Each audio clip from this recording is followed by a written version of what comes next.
So first here we have roughly 2 cups of black-eyed peas that I had soaking overnight. As you can see, they've absorbed a lot of that water and have swollen up. I already sorted through, removed any tiny pebbles or debris. So I'm just gonna go ahead and pour that into the slow cooker. Yeah, there we go. And to this, I'm going to add 1 small onion diced,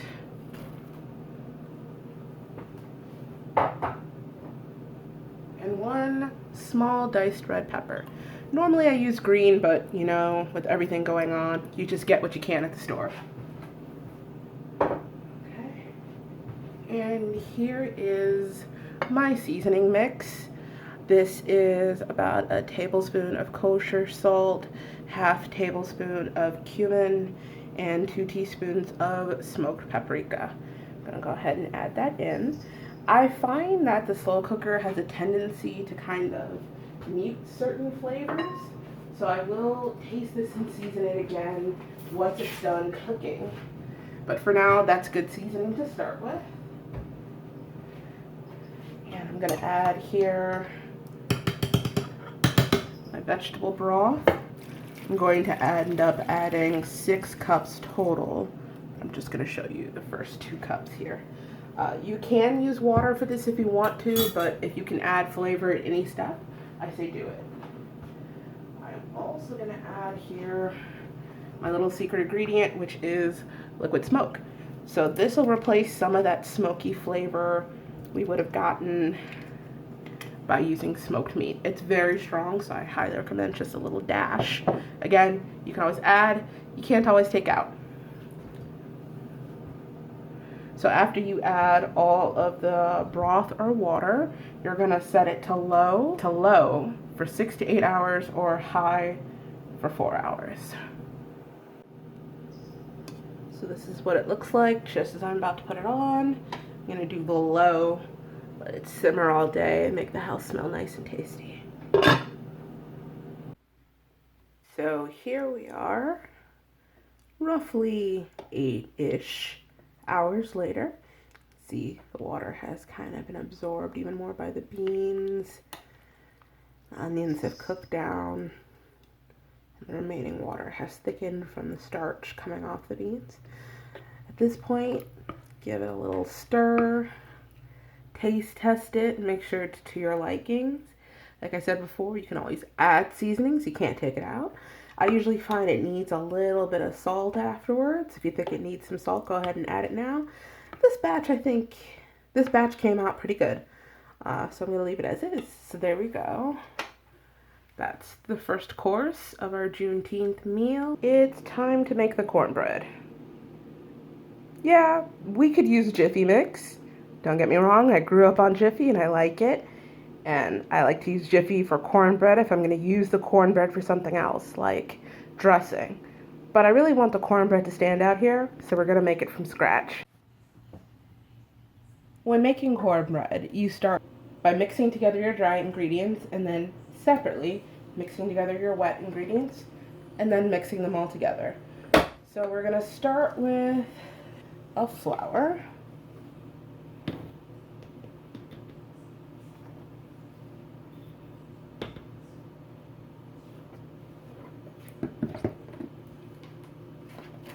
Then add in 1 cup of yellow cornmeal,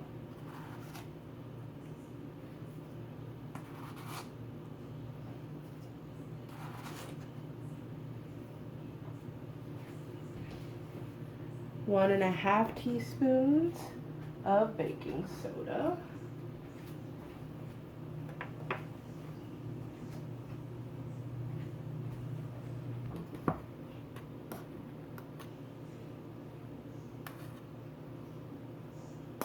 two tablespoons of sugar,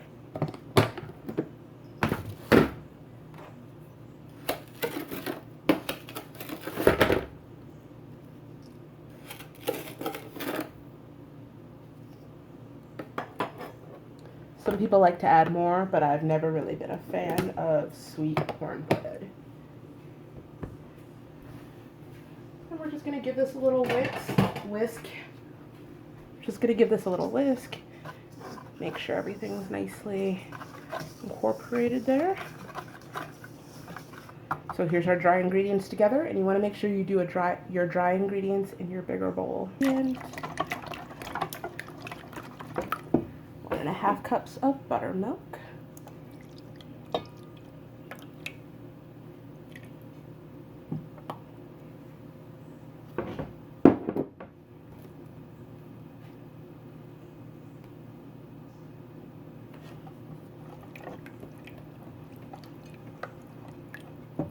Finally, 1/3 of a cup of butter.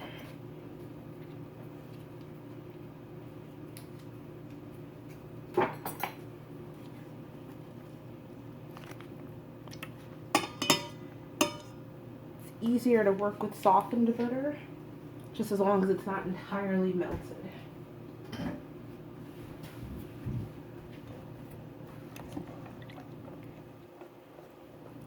Whisk until slightly beaten, but you don't want to overbeat this.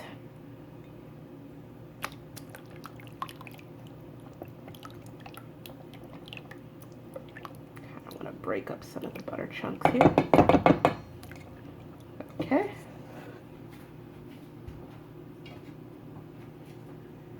Here's the dry ingredients again.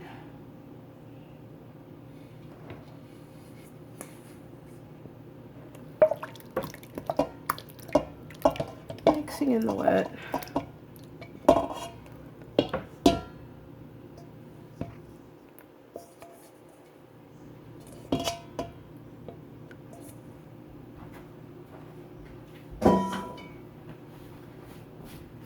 gonna add a little bit of salt.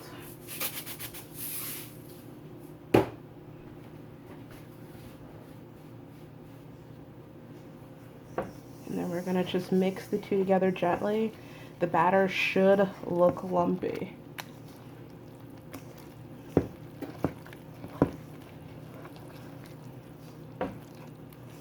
Just make sure everything's just gently incorporated.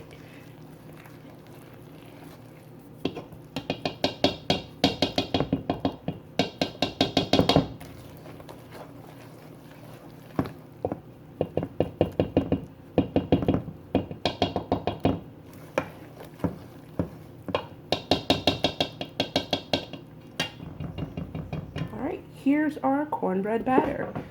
Some people like to mix in things like cream corn or jalapeno. Batter is all done. Go ahead and pour it into an 8-inch lightly greased baking pan or an 8 or 9-inch cast iron pan like I did here. I don't know what it is about cast iron, but I feel like cornbread just tastes better when it's cooked in it. Alright, 20 minutes later, and here is our finished cornbread. Slightly darkened on top, but not dark enough to be burned.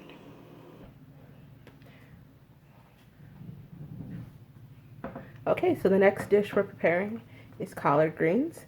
I've already removed the stem and washed these. I just wanted to show you how to remove a stem from collard greens here. Some people use a knife, in which case you would fold it in half and then run the knife kind of against the spine here. Personally, I just like to tear it. They tear pretty easily, and then you kind of tear it up into smaller bits here. There are some people that like to eat the stems. I find that even after being cooked for a while, they're just a little too tough for me, so I discard these. Collard greens have a tendency to be very sandy, so you have to make sure you wash them thoroughly. I like to wash them in the sink, just fill it with water, put them in, swish them around a bit. So just like the black-eyed peas, we are going to make these greens vegetarian. So we're not going to rely on the traditional smoked ham hock or smoked turkey leg to season these. But that's alright. They'll be plenty flavorful. So I have my Dutch oven over here. Now that the oil has heated up, I'm going to go ahead and add half of a medium diced onion.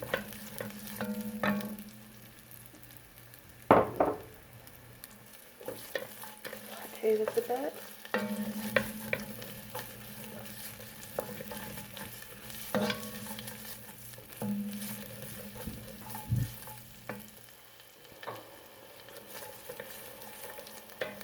Keep it over medium-high heat. Keep an eye on it so it does not burn.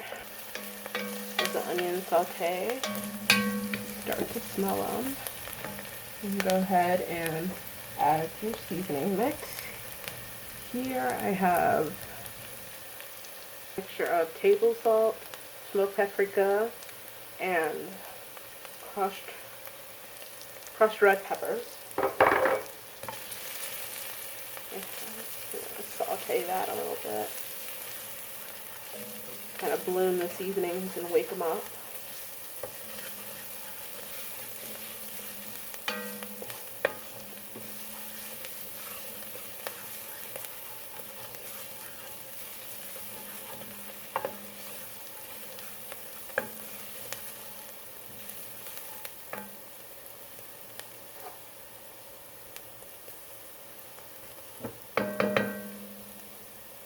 Now I'm going to start to add the greens in.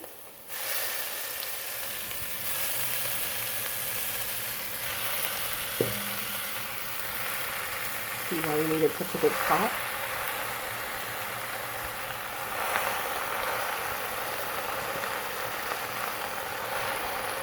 Greens cook down a lot too, so better to start with a lot and then just have leftovers.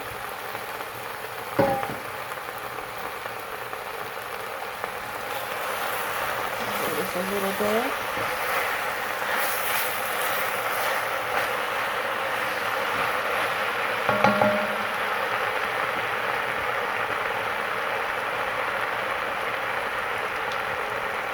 Just going to add a teaspoon here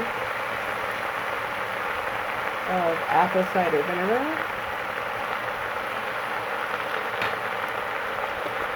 Some people like to put sugar in too.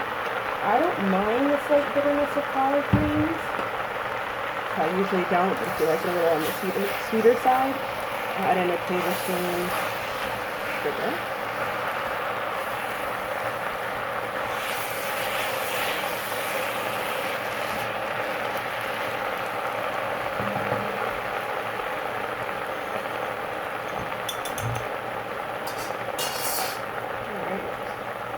I'm going to add in a vegetable broth.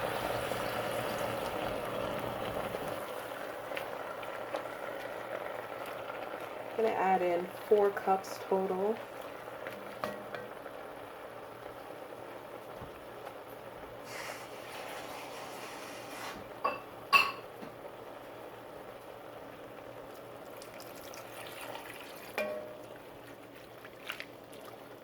See, they already cooked down a little bit. Don't want to add too much water to it. You want the greens to just barely be submerged because they're gonna put off some water too, let go of some of their own liquid. Now I'm gonna turn the heat down to medium. It's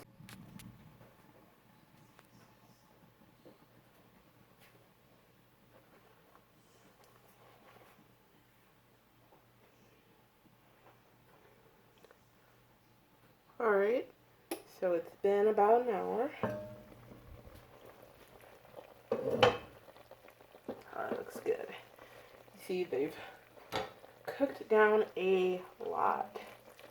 This is from 2 medium-sized bunches of greens. We have this wonderful liquid at the bottom known as pot liquor. It's one of my favorite parts. I swear you could just bottle it up and sell that. So if you remember with the black-eyed peas, in order to add a smoky taste, we added liquid smoke. This time, we're going to be adding this special smoked sea salt. Find that liquid smoke can be a bit strong, even when just using a little bit of it. And I didn't want to overpower the actual taste of the greens. So just some of that smoked salt at the end. it in. And give it a taste again. Add more seasoning if you like. And there you have it. They're your vegetarian Southern style collard greens. Alright, time for the dessert course. And today that's going to be a simple strawberry pound cake. So for that we're going to need 1.5 cups of all-purpose flour.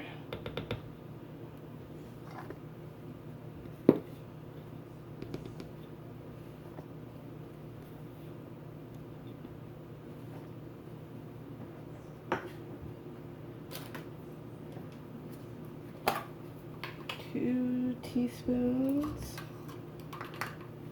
of baking powder. A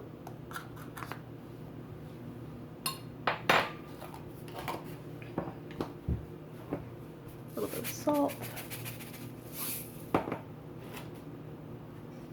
Mix this up a little bit here before I move on to the wet ingredients.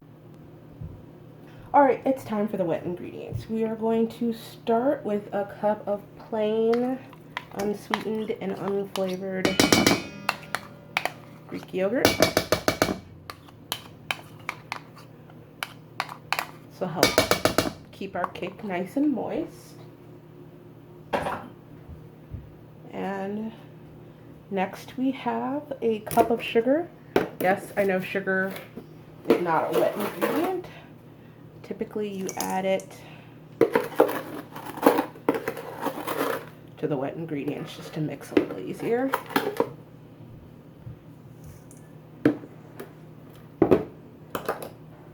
Okay, and this cake uses olive oil instead of butter. So we're going to add in a 1/2 cup of olive or vegetable oil, whichever one.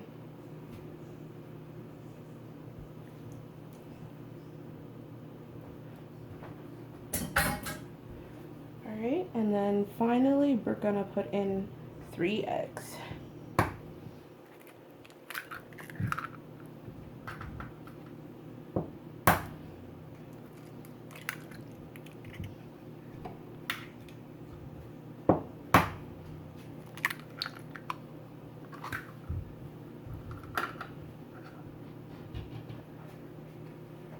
And after the 3 eggs, we put in a little bit of vanilla extract. Alright. Start mixing this together.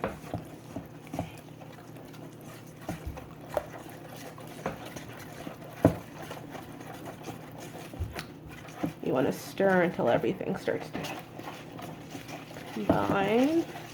Getting there.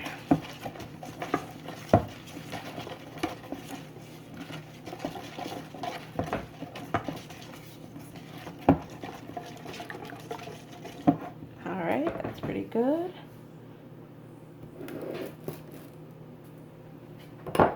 So now we're going to get the dry ingredients and add that into our wet.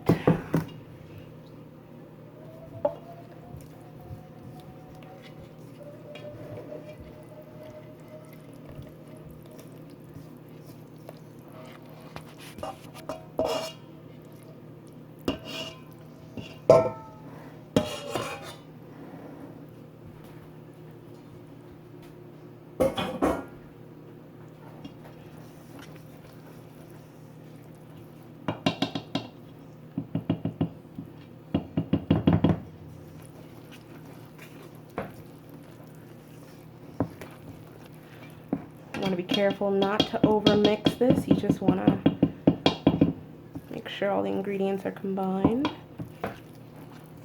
You don't want any lumps of the dry ingredients anywhere. Alright.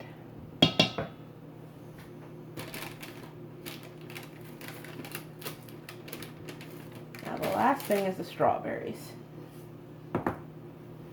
I cut up about 1.5 cups of strawberries. dice them roughly, and then mash them up a little bit. Then you add a little bit of flour to the mixture. That'll just help keep the strawberries from sinking to the bottom of the cake. See, the batter's already taking up some of that red color.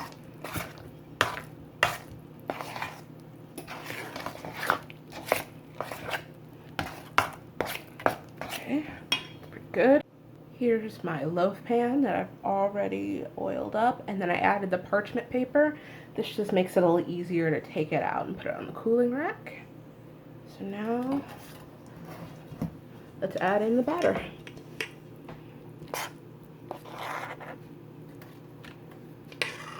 Our strawberry pound cake, all in the pan, ready to go. So it goes in a preheated oven at 350 degrees for about 45-50 minutes till a toothpick or a fork comes out clean. And here we have the strawberry pound cake out of the oven. I typically don't glaze my pound cakes because I think if you want it sweeter, you can add whipped cream or ice cream. And if you just want something a little sweet, go ahead and leave it as is. So after you take it out of the oven, let it cool for 2 to 3 minutes in the pan, and then you can go ahead and lift it out using the parchment paper and put it on a cooling rack for about 15 minutes. So for our drink, we're going to make a hibiscus and ginger simple syrup. That way you just add the simple syrup to whatever beverage you want. You can add it to lemonade. You can add some extra water to it, make it iced tea. You can add it to tequila. Alright, so simple syrup. A simple syrup is equal parts sugar and water. So I just added 2 cups of water. 1.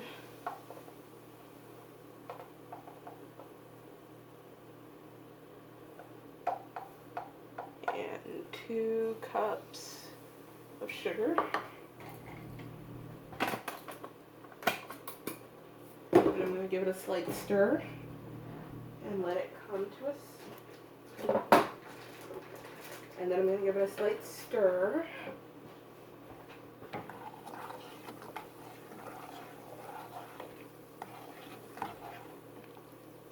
Okay. And then I have a knob of ginger, a couple of inches that I peeled and sliced up. I'm going to go ahead and add that in there so the ginger will infuse into the liquid. There we go.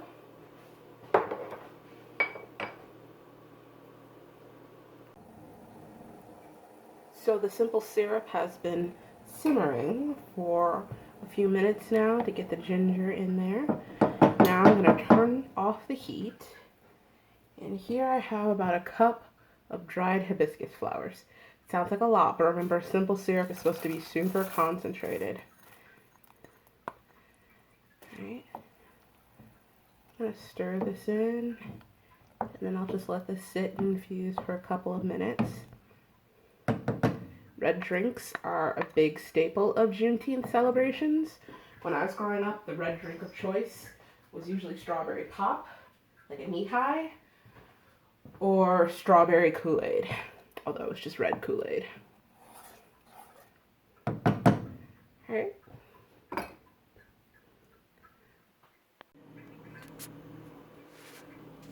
Alright, so it has been sitting for about 3 minutes. As you can see, it has already gotten a very nice red color.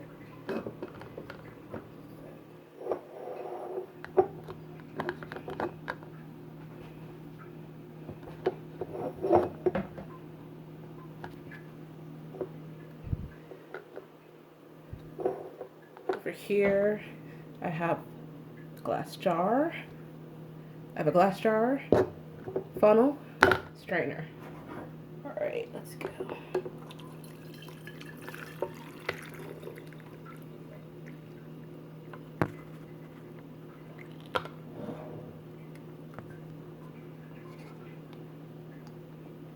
Perfect. right, you can go ahead and store this in the fridge for about 3 to 5 days.